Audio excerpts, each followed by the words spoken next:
Just over a year ago, I raised my right hand and took the oath of office to represent the Hudson Valley in Congress. As I stood there on the very same ground at West Point where I took a similar oath 20 years earlier, surrounded by community leaders, friends, family, especially my two young boys, Theo, who's 4, Cam, who's 2, I felt the full weight, the gravity, and the responsibility of this position. A year later, I still get chills when I walk up the Capitol steps and stop to gaze up at the massive, bright white dome that represents the beating heart of our democracy. So I want to start by saying thank you. You've put your trust in me, and I'm working as hard as I possibly can every single day to serve you and your family.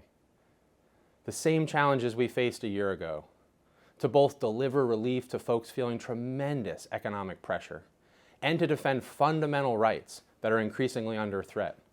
Those challenges are even more urgent now. Every single day, I hear from people across our community who need help. And they're frustrated for good reason because they feel like DC just isn't working. But I'm serving in this job because I believe, in fact, I know that we can, we will, and we must come together to meet the moment. We're home to the founding brothers and sisters of our American Revolution, where George Washington awarded the very first Purple Heart, where Sojourner Truth walked 10 miles to fight for her son's freedom, where FDR guided us through similarly trying times nearly a century ago. The Hudson Valley has always represented the best of America, our values and our spirit. At the heart of that spirit is the broadly held, deeply American commitment to freedom, not just in our words, the pledge, the Star-Spangled Banner, the Declaration of Independence, but in our deeds and in our policies. That fight for freedom, to protect, defend, and enhance it at every turn, for my kids, for your kids, and for generations to come, is what drives me every day. First among those freedoms is, as FDR so powerfully described it, the freedom from want. The freedom to earn a decent living, the freedom to buy a home without crippling debt, the freedom to put a little bit of money away at the end of every month for your kids' education, the freedom to retire with dignity. And right now, too many New Yorkers don't have those freedoms. Earlier this year, J.T. Crawford, a 15-year-old freshman at Pine Bush High School, and his mom, Jillian, traveled down to my office in D.C. It was hands down one of the most meaningful and impactful meetings I've ever had. JT told me about all the challenges he's had to fight through dealing with type 1 diabetes, how it's affected every aspect of his life, how he hates the fact that kids like him that already have so much on their plate have the added stress on themselves and their families of affording insulin and other medications that are literally life or death for them. No 15-year-old should have to worry about this. No family should have to worry about this. But the more my team and I dug into this issue, the more furious I got. Right now, the average American pays $1,300 per year just on prescription drugs. Families facing serious health issues like JT's are paying thousands more. At the same time, big pharma corporations across America are making record-breaking profits, $110 billion in just the last year alone.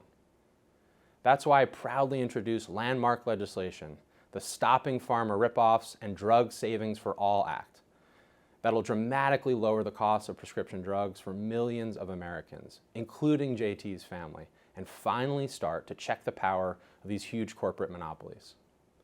All across the Hudson Valley, families like the Crawfords are sitting around their kitchen tables, staring at a growing stack of bills: housing, childcare, groceries, utilities, gas. Costs keep rising while wages and income have stayed stagnant. Trust me, I know these conversations, how it all piles up, the pressure it creates on every family. That's why I'm fighting on every front to lower costs anywhere and everywhere that we can. That's why I voted to expand the child tax credit, to put money back in the pockets of more than 40,000 working families with kids across the Hudson Valley. That's why I led legislation to build 200,000 more housing units across the country, so nurses in Poughkeepsie, teachers in Kingston, cops in Middletown can actually afford to live in the same communities where they work and serve. That's why after a year plus of screw-ups and billing issues, I called on the CEO of Central Hudson to resign, why I'm continuing to push the company's new leadership to finally fix these issues and to halt these outrageous rate hikes, 16%, 19%, that they've proposed. That's why I launched our CARES van to proactively bring help directly to constituents in every one of the 82 cities and towns in this district. We've already returned over $20 million to our constituents. There's no fight that's too big or too small when it comes to lowering costs. And I'll keep fighting because every family in the Hudson Valley should be free from want. But the freedom from want only matters if families are also free from fear. That's why I'm focused on ensuring every single person in the Hudson Valley has the freedom to feel safe in their home and in their neighborhood. The freedom to send their kids to school without the fear of gun violence. The freedom of knowing no more lives will be lost and families ripped apart by the fentanyl crisis that's devastating our communities. Hundreds of our friends and neighbors, many of them in their teens and 20s, gone. Thousands more hospitalized. These aren't numbers on a page. They're brothers and sisters. They're mothers and fathers. They're our children. Like Adam and Jillian Nadiak of Ellenville. Adam served our country with honor in combat zones around the globe. But ultimately he came back home only to succumb to the invisible wounds of war. I first met his sister Jillian when she was advocating to raise awareness about the dangers of addiction and the escalating mental health crisis. Jillian's commitment to make sure no other family has to experience her family's anguish had helped inspire our entire community to take a new approach to combating the opioid epidemic. An approach that understands that the mental health crisis, the prevalence of deadly drugs like fentanyl, and the reckless disregard of dangerous criminals are not separate problems, they're all directly linked. So ending this crisis means both getting tough on the bad guys and bringing humanity and care to those struggling with addiction. That's why I've been so proud to support Ulster County Sheriff Juan Figueroa's groundbreaking Oracle program. It partners law enforcement with social workers and mental health providers. We're not only providing desperately needed care to folks and families that are struggling with addiction, we're also directly going after the violent criminals pumping these deadly drugs into our community, leading to the largest drug bust in Ulster County's history. What started as a small local initiative has grown exponentially. Each of the last 2 years, I've been proud to secure hundreds of thousands of dollars to bolster the program. Oracle is now a nationally recognized success story, and for good reason. We still have a lot more work to do, but fatal overdoses are finally down over the last 2 years. Guaranteeing our communities are free from fear also means making sure all of our law enforcement agencies throughout the Hudson Valley, who are risking their lives every day to keep us safe, have the resources they need to do their jobs and come home safely to their own families. That's why I was proud to secure $375,000 for the town of Poughkeepsie Police, so they can hire 3 additional officers, create a new community policing unit. To deliver $300,000 for the Middletown Police Department, to make sure they have the newest technology, to secure $40,000 for the Hyde Park Police Department for safety gear for their officers. We also can't lose sight of another epidemic facing our country, gun violence. Every time I meet with students from our district, I ask them what they're most concerned about, and every single time, they tell me their biggest fear is that the next school shooting could be in our community. We have a generation of traumatized kids, parents, teachers, so many others. Yet we still have far too many career politicians unwilling to stand up to the powerful gun lobby. Let me say it unequivocally.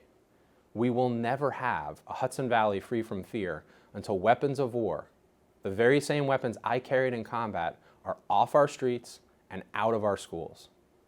That's why I'm proudly leading an effort down in DC to force a vote on this issue on the House floor, to finally ban deadly assault weapons, to put in place universal background checks and red flag laws, to hold gun manufacturers accountable. for my kids, for your kids, for all our kids, we need to keep fighting with everything we've got. Not only freedom from want, freedom from fear, but everyone in the Hudson Valley also deserves the freedom to breathe clean air and drink clean water.